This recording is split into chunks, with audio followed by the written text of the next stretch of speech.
Olá, malta. Boa tarde para vocês. Então, esse vídeo vai ser dividido basicamente em duas ou três partes, mas a primeira delas vai ser a gente criar, dentro da nossa aplicação, no nosso controlador, mais um método. O que nós iremos fazer, considerando que nós já fizemos algumas coisas no nosso, na nossa nosso controlador student, tá aqui o student controller. A gente já criou aqui uma lista para pegar todos os estudantes e uma opção de salvar o estudante. Agora nós vamos fazer um novo método, né, com um endpoint que vai ser adicionar, perdão, atualizar os dados de um estudante. Seria o método put, né? A gente tem o post, o get, o put e o delete. A gente vai trabalhar agora o update.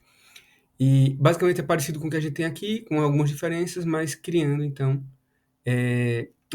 a possibilidade de nós editarmos o utilizador. Então, antes de mais, como eu disse, a gente vai criar o nosso primeiro método, na verdade, o nosso método de update. Então, eu abro aqui parênteses reto e vou escrever aqui http put. Dentro do put, eu vou dizer que o caminho para ele vai ser /update student e será um método público async task iActionResult igual a esse anterior. Podemos até ter copiado e vamos chamar isso aqui de update student.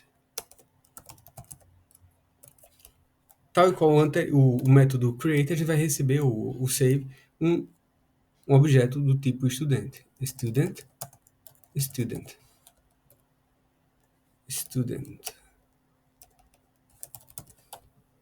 Abrimos aqui chavetas e agora vamos trabalhar o processamento do nosso método. Então, nós vamos buscar, então, primeiro na base de dados o objeto, ou seja, nós vamos receber um objeto e vamos checar se ele já existe na base de dados.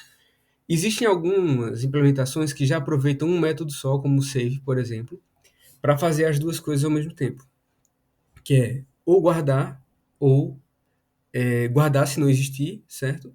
Ou fazer update se já existe, né? Basta simplesmente fazer uma checagem do objeto. A gente vai fazer em separado os dois. Então aqui eu vou criar um var, uma variável local, que eu vou chamar oldStudent, que vai buscar no await business, no DB context, o nosso primeiro estudante first to the full, em que o student tenha o ID igual equals ao ID que vai vir aqui no student que está sendo passado no parâmetro. Então, student.id. Então, ele vai olhar lá na base de dados se já existe um estudante com o ID registrado do estudante que aqui está. Pronto, feito isso, se não existir, a gente vai fazer alguma coisa. Se existir, a gente vai fazer outra. Então, vamos fazer um if, vamos checar se existe. Se old student is null, porque ele não existe, nós vamos fazer o seguinte. Vamos fazer um return bad request. Existe outro return para especificar que já existem os dados, mas vamos usar o bad request para já. Então, se ele existir, aqui a gente chegou se não existe. Não existindo, faz isso, já retorna logo.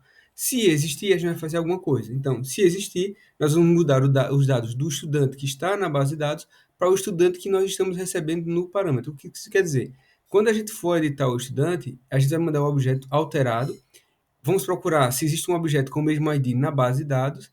Se não existir, a gente diz que não existe, mas se existir, nós vamos fazer uma alteração. O objeto da base de dados vai passar a receber os dados do objeto que nós passamos por parâmetro. Então, aqui, vamos fazer o seguinte.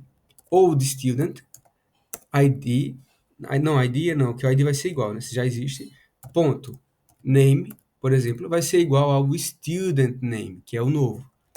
O old student, ponto, o weight vai receber o dado do outro estudante, old student, ponto, rate, se tiver, vai receber student.rate, old student, ponto, size, vai receber as informações do student size,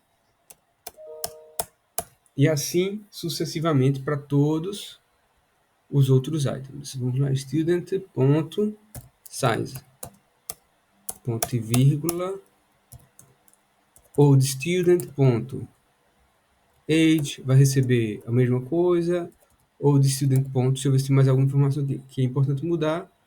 Name, last name, vai ser igual ao student.lastName. Feito isso, tudo ok, então nós vamos fazer a mesma coisa que anteriormente, vamos guardar os dados.